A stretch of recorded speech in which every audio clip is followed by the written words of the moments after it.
मैत्रिणींनो, तर हे गाजराचे रसगुल्ले आहेत आणि हे कुठून आणलेत तर मागे मी 2 व्हिडिओ टाकलेत जे एक्झिबिशनमध्ये स्टॉल आले होते तिथं मिळाले आणि ते खूपच वेगळे आहे. म्हणजे जे आपले रसगुल्ले असतात पनीरचे त्याच्यापेक्षा ही टेस्ट खूपच वेगळी आहे आणि खूप छान लागले खायला आणि वेगळं दिसलं त्यामुळे मग आम्ही घेतलं. त्यानंतर हा व्हिडिओ आहे दसऱ्याच्या आधी 2 दिवस म्हणजे 8व्या माळेला मिरवणूक निघाली होती देवीची, त्यामुळे मी व्हिडिओ घेतला. आता इथे ढोल वगैरे खूप छान असं वाद्य वाजवतात हे मुलं आणि मुली.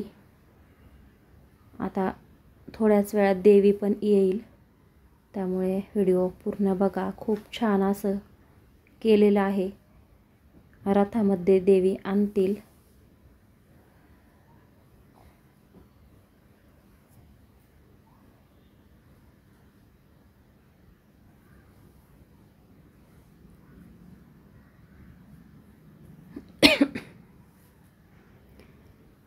आणि प्रत्येक गावामध्ये वेगवेगळी पद्धत आहे. तर काही गावांमध्ये दसऱ्याच्या दिवशी देवीची मिरवणूक काढतात आणि काही गावांमध्ये 8व्या माळेला किंवा 7व्या माळेपासून देवीची मिरवणूक काढली जाते.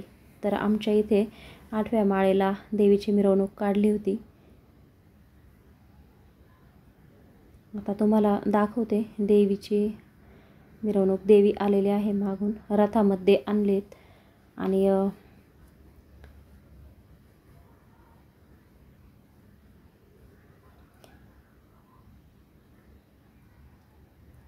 पुढे मी आकाशकंदील कसा बनवला ते पण व्हिडिओ दाखवणार आहे. माझ्या मुलाच्या स्कूलमध्ये आर्ट्सचं हे होतं, बनवायला सांगितलं होतं आकाशकंदील. खूप छान असा आकाशकंदील त्यांनी बनवला आहे आणि कोणाचीच मदत न घेता एकट्यानेच सगळं केले. त्यामुळे मी ते व्हिडिओ घेतले आणि तुम्हाला पण दाखवते.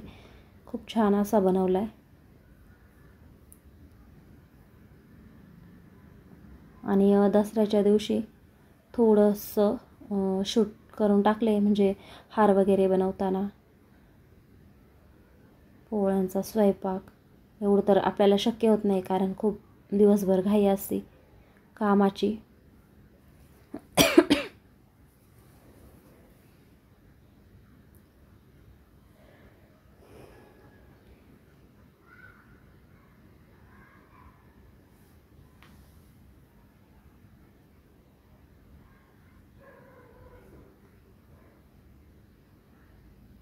आता इथे सगळ्यात अगोदर पालखी, त्यानंतर देवीची मूर्ती आणतील.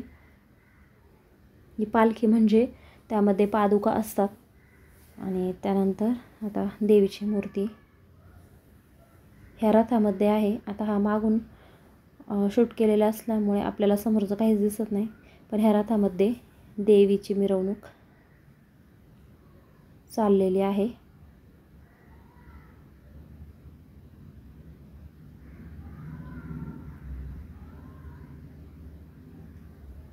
त्यानंतर हा दुसऱ्या दिवशीचा म्हणजे दसऱ्याच्या दिवशीचा व्हिडिओ. इथे डाळ शिजायला ठेवली आहे मी डब्यामध्ये. कुकरलाच लावते मी डायरेक्ट आणि त्यामध्ये तेल टाकले. तेल टाकल्यावर डाळ छान अशी शिजते. 2 डबे हरभरा डाळ, त्यानंतर त्याच्यात थोडं मीठ टाकले आणि तेल टाकले. त्यानंतर मी ते आता हार करायला बसलेत.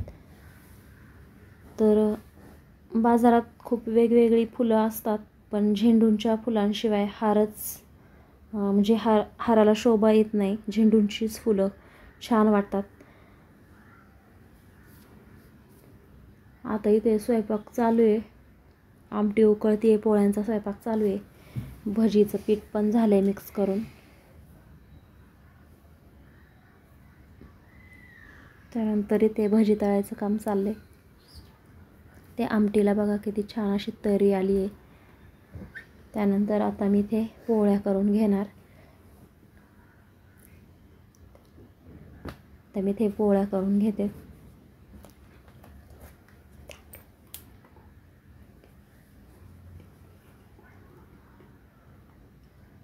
काय हां. आता इथे आकाशकंदीलचं काम चाललं आहे आणि खूप छान असा आकाशकंदील बनवला आहे. तुम्ही बघू शकता. सगळं त्याने एकट्यानेच बनवलं आहे, कोणाचीच हेल्प नाही घेतली. आम्हाला दाखवतो आहे मी असं बनवलं आहे. आणि 2च कलर पेपर घेतलेत.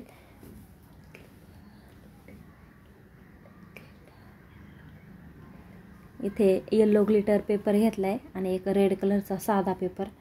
आणि ह्याच्यामुळे आकाशकंदील खूप छान असा बनणार आहे. आता हे दिसायला खूप मला तर अवघड वाटतंय, पण खूप छान बनवलं आहे.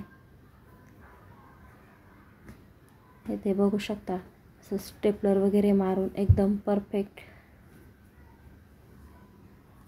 आपल्याला सुद्धा जमणार नाही एवढं भारी बनवलं आहे आकाशकंदील, की असं वाटतंय ह्या दिवाळीला हाच आकाशकंदील लावावा, एवढा सुंदर बनवला आहे.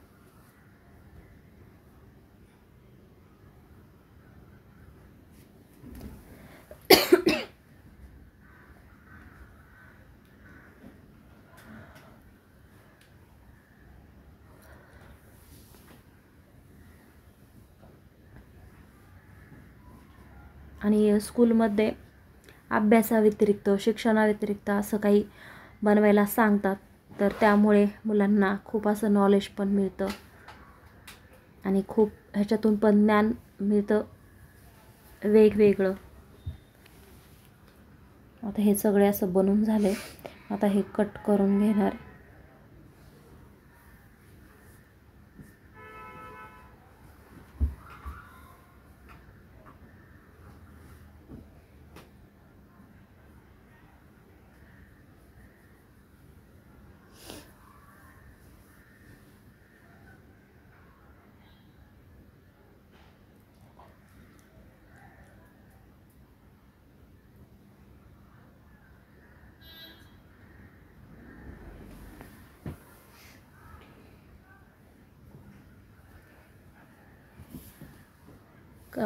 का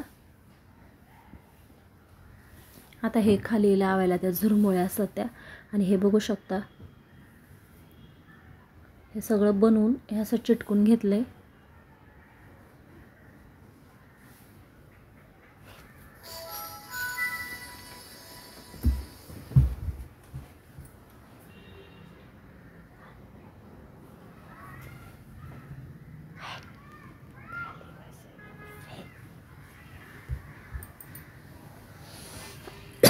इथे बघू शकता, खूप सुंदर असा आकाशकंदील तयार झालाय.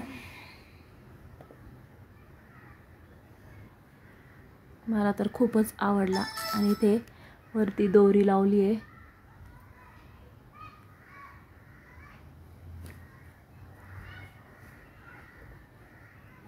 आता संध्याकाळी आम्ही कुठे जाणार आहे, तर कोणाचा तरी बड्डे, त्यामुळे आम्ही चाललोय हॉटेलला. आता आम्ही आलोय हॉटेलला. व्हिडिओ आवडला असेल तर चॅनलला सबस्क्राईब नक्की करा. धन्यवाद.